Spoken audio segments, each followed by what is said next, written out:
আল্লাহ পাক রব্বুল আলামিন হাশরের ময়দানে কাহারিয়াতের রূপ ধারণ করবেন। তার একটা সিফত আছে কাহার। কি সিফত? কাহার। এত তিনি কঠিন হয়ে যাবেন, এত রাগান্বিত হবেন, কোন নবীরা আল্লাহর কাছে সুপারিশ করার সাহস করতে পারবে না। তার মানে নবীরা শাফায়াত করতে পারবে না এটা মিথ্যা কথা, বরং তারা আল্লাহর কাছে সুপারিশ করার সাহস তারা করতে পারবে না আল্লাহর রাগ দেখে। ওই সময় একদল মানুষ আদম আলাইহিস সালামের কাছে গিয়া বলবে, ও আমাদের আদি পিতা, আপনি আমাদের আদি পিতা, আজকে আমাদের একটু সুপারিশ করে আল্লাহ পাকের দরবারে আমাদেরকে জান্নাতে যাওয়ার ব্যবস্থা করে দেন। আদি পিতা আদম আলাইহিস সালাম বলবেন, না না না, লাস্তু লাহা। সরাসরি হাদিসের শব্দ লাস্তু লাহা, লাস্তু লাহা, এইটার জন্য আমি উপযুক্ত না। এইটা মানে হলো উহার জন্য আমি উপযুক্ত না। এ উহা মানে শাফায়াত না, এ উহা মানে হলো শাফায়াতে কুবরা। আওয়াজ করে বলেন না সুবহানাল্লাহ। হাশরের ময়দানে শাফায়াতকে দুই ভাগে ভাগ করা হবে। একটা হলো শাফায়াতে কুবরা, আরেকটা হলো শাফায়াতে সুগরা। একটা হলো বড় শাফায়াত, আরেকটা হলো ছোট শাফায়াত। বড় শাফায়াত হলো সর্বপ্রথম যিনি আল্লাহর কাছে সুপারিশ করে আল্লাহর রাগ ভাঙাবেন, এটা হলো শাফায়াতে কুবরা। এই সাহস কোনো নবীরা করতে পারবে না। ওই শাফায়াতে কুবরার দিকে ইশারা করে নবীরা বলবে লাস্তুলাহা, সর্বপ্রথম শাফায়াত করার সাহস আমি নবী আদি পিতা আদম আলাইহিস সালামের নাই। আওয়াজ করে বলেন না আল্লাহু আকবার। একটা কাজ করো, কি? নূহ নবী আছে, তার কাছে যাও। মানুষগুলা দৌড়ায় দৌড়ায় নূহ আলাইহিস সালামের কাছে যাইব। নূহ আলাইহিস সালাম বলবে, না লাস্তুলাহা, এই কাজের জন্য আমিও আজকে উপযুক্ত না। সমস্ত নবীরা শাফায়াত করবে শাফায়াতে সুগরা, শাফায়াতে কুবরার সাহস কোন নবীর নাই। শাফায়াতে কুবরার মালিক একজনই। আওয়াজ করে বলেন না আল্লাহু আকবার। নূহ নবী বলবে, না না না, আমি আজকে এই কাজের উপযুক্ত না, লাস্তুলাহা, আমি পারবো না। তোমরা কই যাও? ইব্রাহিম নবীর কাছে অথবা মুসা নবীর কাছে। উলুল আজম বড় বড় পাঁচজন যে পয়গম্বর আছে, সমস্ত পয়গম্বরা বলবে লাস্তুলাহা। মুসা আলাইহিস সালাম বলবে লাস্তুলাহা, ঈসা আলাইহিস সালাম বলবে লাস্তুলাহা, আমি আজকে এই কাজের জন্য উপযুক্ত না। সর্বশেষে ঈসা পয়গম্বর, উনি বলবে, হ্যাঁ হ্যাঁ, তবে আমি জানি এই শাফায়াতে কুবরা সর্বপ্রথম শাফায়াত করে আল্লাহর কাছে সুপারিশ করে যে আল্লাহর রাগটা ভাঙাবে, আজকে আল্লাহর কাহারিয়াতের রূপ থেকে রহমান রহিমের রূপ ধারণ করবে। আল্লাহ পাকের এই সিফত করবে। আল্লাহ পাকের সিফত আগে যেমন ছিল এখন আছে, ভবিষ্যতে থাকবে, কোনোদিন কমেও নাই বাড়েও নাই, ওই রকমই আছে। আল্লাহ পাকের সিফত আল্লাহ রহমান, আল্লাহ রহিম। আল্লাহ কাহারিয়াত ভাঙবেন রহমান রহিম কেমনে? এই শাফায়াতে কুবরা কে করতে পারে? আমি ঈসা পয়গম্বর জানি গো। তোমরা আজকে যাও যাও আখিরি পয়গম্বরের নিকট। আওয়াজ করে বলেন না আল্লাহু আকবার। মানুষগুলো একটা দৌড় দিব, দৌড় দিয়া আখিরি পয়গম্বরের কাছে যখন যাইব, ওগো আমাদের আখিরি পয়গম্বর মুহাম্মদ মুস্তাফা সরওয়ারে কায়নাত সাইয়্যিদুল মুরসালিন খাতামুন নবিয়্যিন, নবী গো আমার, আমরা বিপদে পড়ে গেছি গো নবী। আদম নবীর কাছে গেছে, না করছে। নূহ নবীর কাছে গেছি, না করছে। মুসা নবীর কাছে গেছি, না করছে। সমস্ত পয়গম্বরের কাছে গেছি, না করছে। আজকে আমরা ঈসা নবীর কাছে গেলাম, ঈসা নবীও না করছে গো নবী। ঈসা নবী আপনার কাছে আমাদেরকে পাঠাইছে। নবী গো, এমন বিপদে পড়েছি গো নবী, আজকে আল্লাহর কাছে শাফায়াত করে আমাদের একটা ব্যবস্থা করে দেন। দয়ার নবী, মায়ার নবী, সাথে সাথে আতাহফা সাজাদা তাহতাল আরশ, আমার নবী সাথে সাথে আল্লাহর আরশের নিচে সিজদায় পড়ে যাবেন। ইয়া রাব্বি হাবলি উম্মতি, দয়াময় আজকে আমার উম্মতরে তুমি আমারে দিয়া দাও। আওয়াজ করে মোহাব্বত দিয়া বলেন আল্লাহু আকবার। আল্লাহ আল্লাহর প্রেমের দরিয়ায় জোশ আসবে। আল্লাহ বলবে ইয়া মুহাম্মদ ইরফা রাসাক, ও আমার দয়ার নবী মুহাম্মদ মুস্তাফা তোমার মাথাটা আজকে উঠাইয়া দাও, আজকে যা আমার দরবারে তুমি সুপারিশ করবা। আমি আল্লাহ কথা দিলাম সেই সুপারিশ আমি আল্লাহ কবুল করে নিব, যা চাইবা আমি আল্লাহ তাই তোমার আজকে দিব। আওয়াজ করে বলেন না সুবহানাল্লাহ। মুহাম্মদ মুস্তাফা সাল্লাল্লাহু আলা, তুমি বাদশার বাদশাহ। আরে পড়েন না একটু।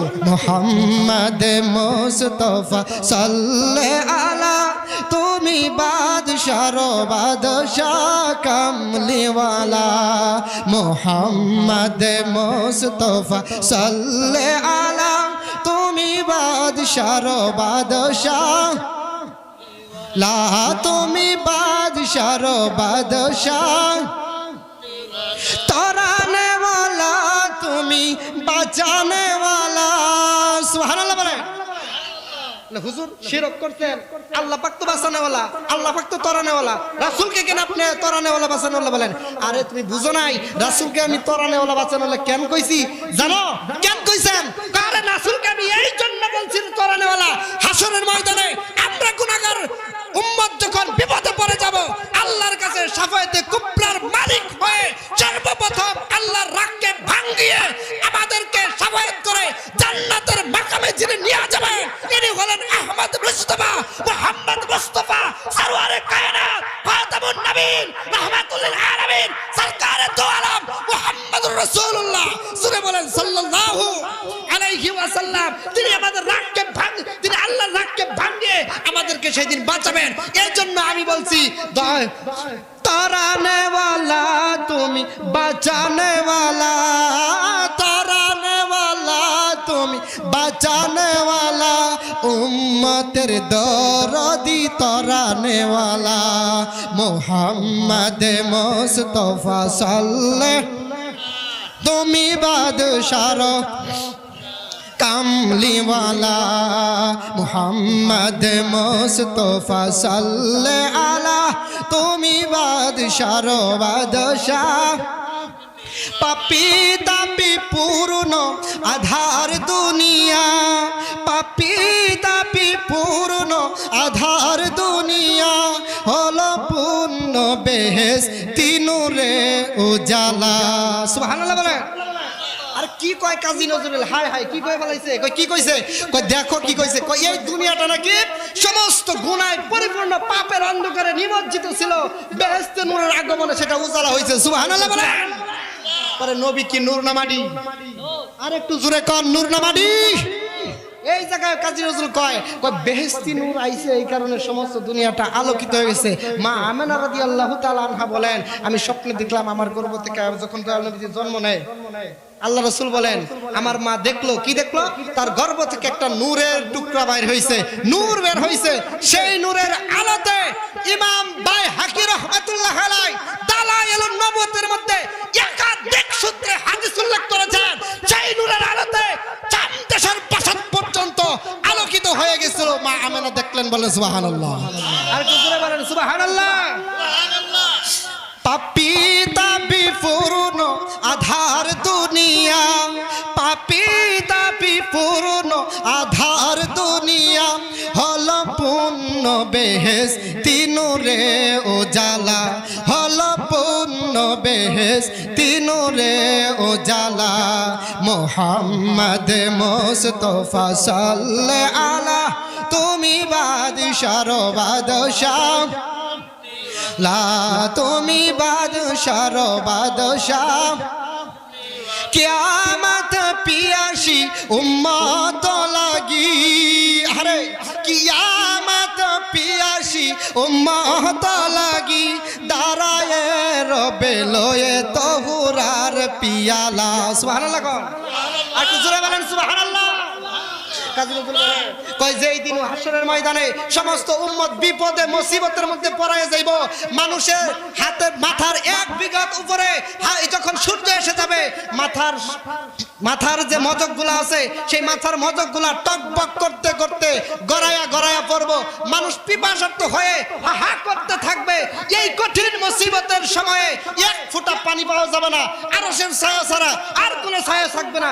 সেই দিন আমার নবী আপনার নবী হাউজে কাউসারের পানি দিয়ে দাঁড়ায়া থাকবে, উম্মতে মুহাম্মাদীকে পান করাবে, এমন শরবত পান করাবে হাসরের ময়দানে জান্নাতে যাওয়ার আগ পর্যন্ত ওই ব্যক্তির আর কোনোদিন পিপাসার্ত হবে না। আওয়াজ করে বলেন সুবহানাল্লাহ। ইন্না আ'তাইনাকাল কাউসার, একটু জোরে বলেন ইন্না আ'তাইনাকাল। নবী গো আমি আপনাকে কাউসার দান করছি।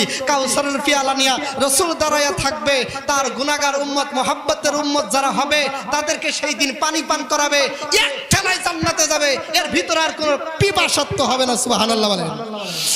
আরে কিয়ামত পিয়াসী উম্মত লাগি, কিয়ামত পিয়াসী উম্মত লাগি, দাঁড়ায়ে রবে লয়ে তহুরার পিয়ালা, দাঁড়ায়ে রবে লয়ে তহুরার পিয়ালা।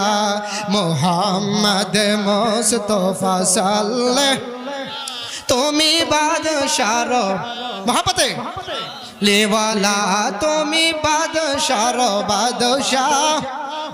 মুহাম্মদ মুস্তাফা সাল্লাল্লাহু আলাইহি তুমি বাদশার বাদশাহ, কামলিওয়ালা তুমি বাদশার বাদশাহ। আল্লাহুম্মা সাল্লি